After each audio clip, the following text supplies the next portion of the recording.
necessário para você ser feliz? Hein? O que é necessário para você ser feliz? Uau! Sócrates, é uma frase na internet atribuída a Sócrates, não sei se é verdade essa, mas diz assim: meu conselho é que se case. Não sei não. Se você arrumar uma boa esposa, será feliz. E se arrumar uma esposa ruim, se tornará um filósofo. Por isso que ele era um bom filósofo, né? Muito bem. Então, a felicidade verdadeira não está naquilo que o mundo valoriza. Vamos ser honestos, vamos ser honestos. Tudo ao nosso redor diz: você vai ser feliz se tiver dinheiro. Ou se for mais bonito, mais forte, mais inteligente. Ou se tiver mais seguidores no Instagram, mais reconhecimento, mais conforto. Tudo à nossa volta gira em torno dessas questões de consumo. A todo momento as pessoas parecem que precisam estar se vendendo umas às outras para se tornar ser alguém, para tornar-se a sua própria existência, ser feliz. Mas Jesus, ele vira tudo isso de cabeça para baixo. Felicidade não é ter muito dinheiro. O dinheiro é importante. Sim ou não? Claro que sim. Mas ele nunca será suficiente. 1 Timóteo 6,10 diz assim, vamos juntos? Porque o amor do dinheiro é a raiz de todos os males. E alguns nesta cobiça se desviaram da fé e a si mesmos se atormentaram com muitas dores. Quantas pessoas você conhece que estão doentes, enfermas, até conseguiram o dinheiro, mas não conseguem usufruir da riqueza que conquistaram? Não tem paz, a todo momento gira em torno de uma certa possibilidade de perder a sua riqueza, são brigas. E quando então aquele mantenedor, aquela pessoa que morre, falece na família e deixa as heranças, os irmãos já deixam de ser irmãos, se tornam então competidores para ver quem vai ficar com a herança. O amor ao dinheiro é a raiz de todos os males. Por isso que devemos buscar a viver de forma equilibrada com os nossos recursos financeiros. Provérbios capítulo 30, verso 8, tem um conselho muito sábio sobre a questão financeira. Ele diz assim: afasta de mim a falsidade e a mentira. Não me des nem a pobreza, vamos juntos? Não me des nem a pobreza, nem a riqueza. Dai-me o pão que me for necessário. Por quê? No verso 9 ele explica. Vamos juntos? Para não suceder que, estando eu farto, te negue e diga: quem é o Senhor? Ou que, empobrecido, venha furtar e profane o nome de Deus. Então, viver uma vida equilibrada. Você está tendo o seu alimento, o seu local de moradia, a roupa que você está vestindo. Aprender a viver contente, a usufruir da vida, do ar, do dia que você está vivendo, usufruir daquele dia com as pessoas que você ama, que está ao seu derredor, a buscar o seu Senhor, a adorá-lo em tudo, em todos os momentos, aprender a gerar dentro desse coração um contentamento, equilíbrio, não a pobreza, não a riqueza, mas o equilíbrio. Ter o necessário, é reconhecer. E o grande problema é que nós muitas vezes não ensinamos os nossos filhos e também não aprendemos quando chegamos no contentamento, no que está bom. Vivemos uma busca desenfreada por ter mais, por adquirir mais, por ser melhor, por ser cada vez consumir mais. E isso traz um peso gigantesco sobre a nossa existência. Porque ninguém a todo tempo pode viver e sobreviver ligado assim nos 220, todo momento correndo para lá e para cá. Ei! Precisamos aprender a descansar nos braços desse bom pastor, nesses pastos verdejantes, nessas águas tranquilas que ele nos conduz. Aí é o contentamento. O dinheiro é um excelente servo, mas um péssimo senhor. Se você permitir que ele seja o senhor da sua existência, se você trabalhe para ele, por ele, você vai ser escravo dele. Você não vai viver. Você vai viver como escravo. Então, o dinheiro é um excelente servo. Quando você utiliza ele para as suas necessidades, para os recursos, você utiliza ele para atender aquilo que você precisa, mas você não vive em função dele, para ele, por ele. Por isso que o próprio Senhor vai dizer que não dá para servir a dois senhores, ou você serve a ele, ou você serve a Mamon. Não dá para servir a Deus e as riquezas. Felicidade não está na aparência ou na performance. Provérbios 31, 30 diz assim, vamos juntos? A beleza é enganosa e a formosura é passageira, mas a mulher que teme ao Senhor será elogiada. O mundo celebra a embalagem e Deus valoriza o conteúdo. Amém? Enquanto o mundo está olhando a embalagem, olhando a propaganda, aquilo que está por fora, Deus quer saber aquilo que está no interior, dentro do coração. Não valorize demais aquilo que Deus não valoriza. Deus, Ele quer conhecer o seu coração. Em 1 Pedro 3, capítulo 3, verso 3, diz, a beleza de vocês não deve estar nos enfeites exteriores, como cabelos trançados e joias de ouro, roupas finas. Aqui não estou fazendo propaganda contra chapinhas, não estou. Nem contra joias. Homens, não podem vestir, ok? Não estou querendo acabar com o negócio de ninguém. Não é? Ao contrário, que ela seja algo interior, imperecível, demonstrado em um espírito dócil e tranquilo, que é de grande valor para Deus. Amém? Então, mulheres, homens, aprendemos aquilo que realmente é valoroso. Não caia nessa prisão que o mundo tenta impor, essa batalha da beleza, de ter um padrão de beleza, de você lutar, cair aí no sofrimento porque você não nasceu com esse estereótipo, ou você não veio de um gene europeu. Não.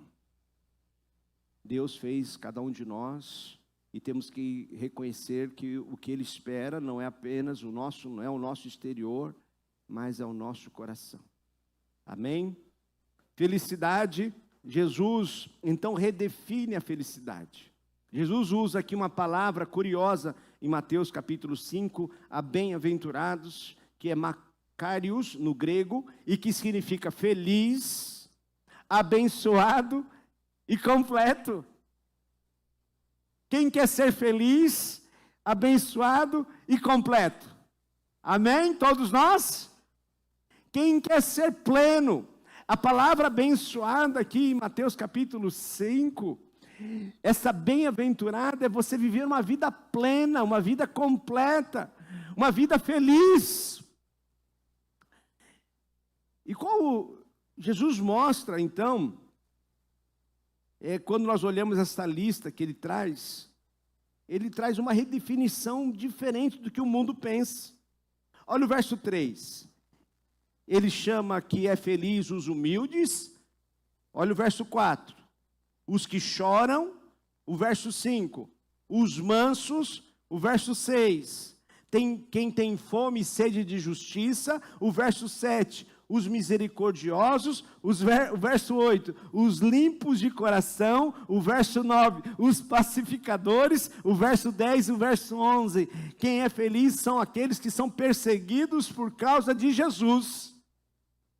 Que lista mais estranha aos olhos do mundo. Dizer que alguém que é humilde, que chora, que é manso. Porque quando a gente pensa em alguém feliz diante do mundo, é alguém poderoso, que exerce pela força, que exalta-se diante de tudo e de todos. Mas a lista de Jesus é uma lista muito contrária daquilo que o mundo pensa.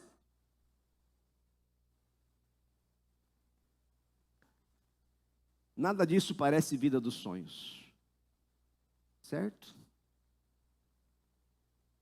Nada disso parece vida dos sonhos. Chorar, ser humilde, ser manso, ser misericordioso, nada disso parece uma vida dos sonhos. Mas tem algo em comum aqui, algo em comum nesses versículos, é que todos eles têm uma promessa. E quem tem um porquê, aguenta qualquer ou quase qualquer como, dizia Nietzsche. Quem tem um porquê para viver, aguenta qualquer ou quase qualquer como. Isso quer dizer que quando você tem um propósito, quando você sabe por que você está aqui, você sabe a sua existência, quando você tem um porquê, você aguenta quase qualquer como do seu modo de viver. Jesus mostra que a felicidade real não é a ausência de problemas, mas a certeza de propósito. Qual o sentido de suportar os sofrimentos dessa vida? As perseguições e até mesmo a morte? Qual o sentido de tudo isso? Verso 3, ele diz, o reino dos céus. Verso 4, serão consolados. Verso 5, herdarão a terra. Verso 6, serão fartos. Verso 7, alcançarão misericórdia. Verso 8, verão a Deus. Verso 9, serão chamados filhos de Deus. Verso 10, deles é o reino dos céus. Então, quem tem um porquê para viver, suporta o como de quase e qualquer coisa. Porque sobre a sua vida há uma promessa. E aquele que fez a promessa não falha, é fiel. Talvez alguns chamam os crentes de malucos, caretas, malucos, loucos, porque muitas vezes nos recusamos a nos entregar aos prazeres da carne e do mundo, a essa felicidade que todo mundo sabe que é passageira. O crente sabe que quem vive apenas para satisfazer os seus prazeres carnais são os verdadeiros loucos, que trocam as bênçãos eternas por coisas, prazeres transitórios e momentâneos. Filipenses capítulo 3, Paulo escrevendo, ele diz no verso 7, mas o que para mim era lucro, isso considerei perda por causa de Cristo. Sim, deveras considerar tudo como perda, por causa da sublimidade do conhecimento de Cristo Jesus, meu Senhor, por amor do qual perdi todas as coisas, e as considero como refúgio para ganhar. Vamos juntos? Para ganhar. Mais uma vez, para ganhar a Cristo. E quando o mundo maluco está correndo atrás dos bens, da riqueza, dos prazeres carnais, o crente reconhece o que é de mais valoroso é ganhar a Cristo, o seu Senhor e seu Salvador. Lucas capítulo 12, o evangelista diz no verso 20, mas Deus lhe disse, louco. Vamos juntos? Louco, esta noite te pedirão a tua alma, e o que tens preparado, para quem será? Verso 21, vamos juntos? assim é o que entesoura para si mesmo e não é rico para com Deus. Não, não é. A seguir dirigiu-se aos seus discípulos, dizendo: por isso eu vos advirto, não andeis ansiosos pela vossa vida, quanto o que haveis de comer, nem pelo vosso corpo, quando haveis de vestir, nem pelo celular que você gostaria de ter e não tem, nem pelo carro que você gostaria de dirigir e não dirige. Não andeis ansiosos, não andeis ansiosos. Verso 23, ele vai dizer, vamos juntos? Porque a vida é mais do que o alimento, e o corpo mais do que as vestes. Deus te deu algo muito mais valioso do que os bens que alguém pode acumular na face da terra. Então não desperdice à toa. Reconheça o propósito que tem Deus sobre a sua vida. Eu já disse que tem 2 lugares que todo crente precisa lembrar ou visitar pelo menos uma vez por ano.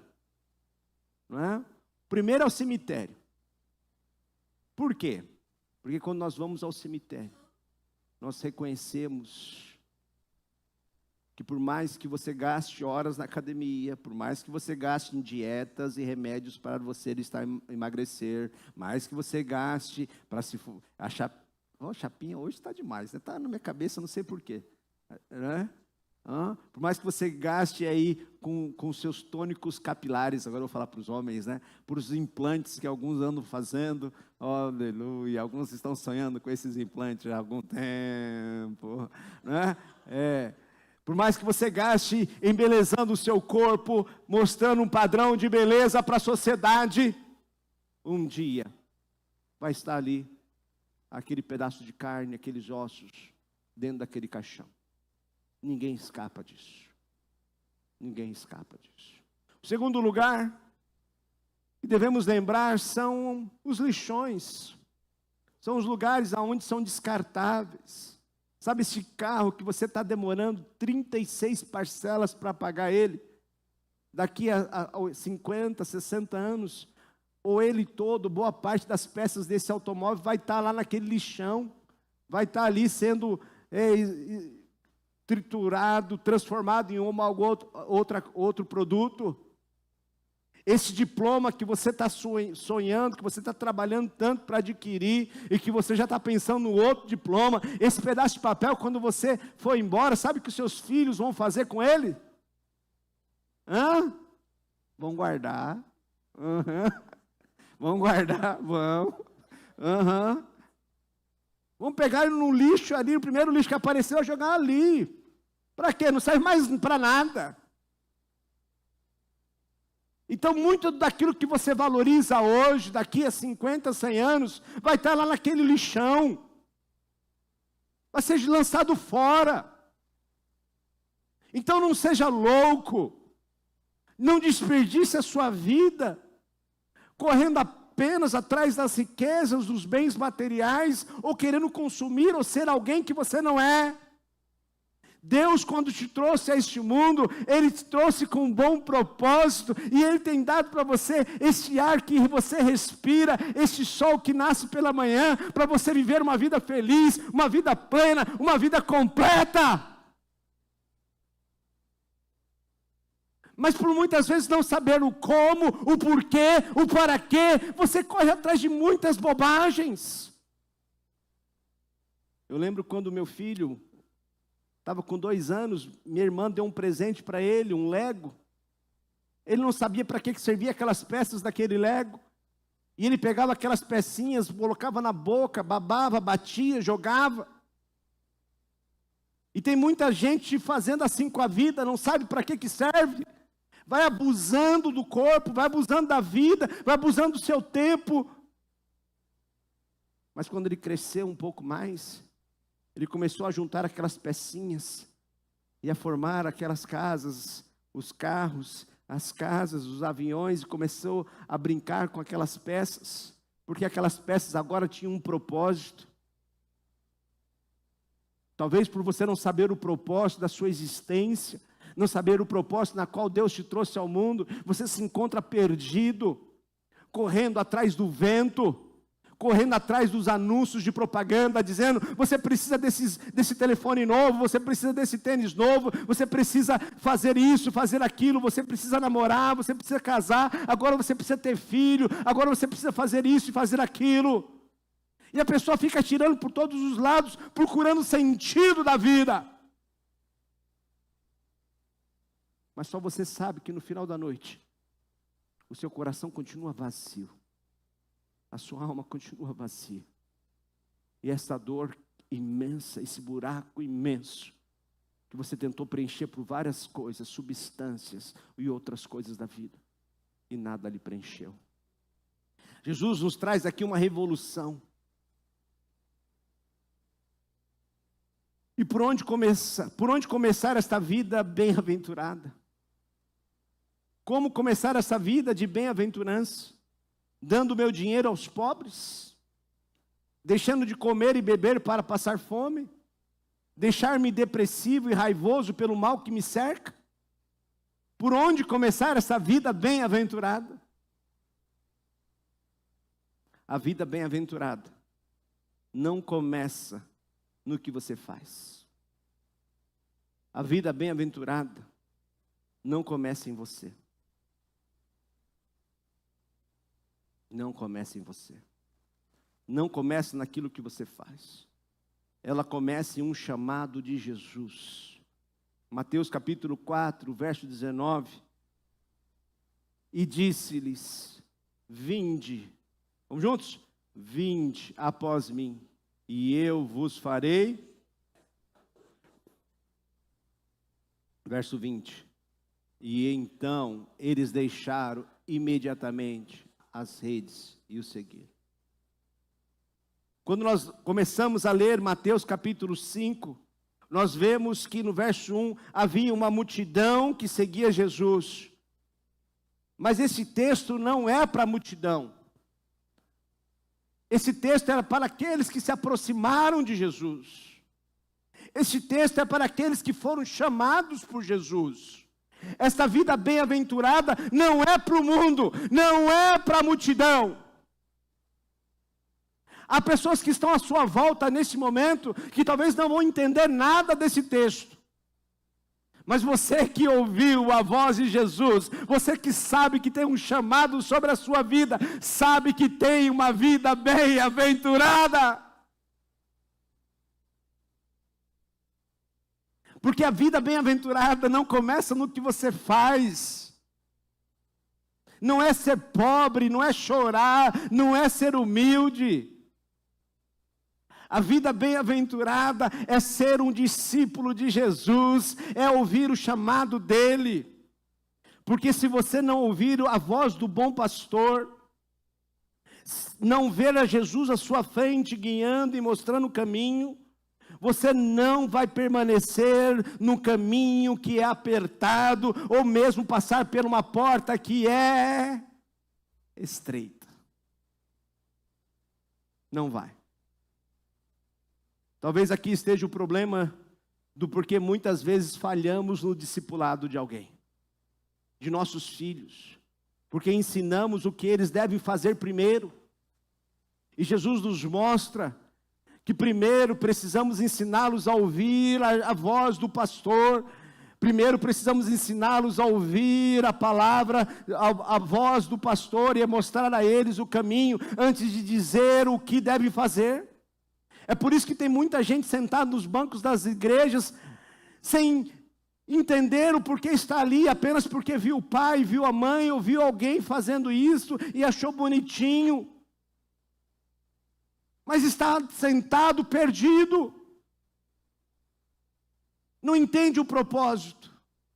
Porque a vida bem-aventurada começa num chamado. Jesus, o bom pastor, está chamando as suas ovelhas. E ele diz que as ovelhas, suas ovelhas, escutam a sua voz e o seguem. A felicidade começa quando você diz sim a Jesus. Não a um sistema, não a uma religião, não a uma placa de uma igreja, não a um chamado de um pastor qualquer, de qualquer outra pessoa religiosa, um sacerdote, um líder.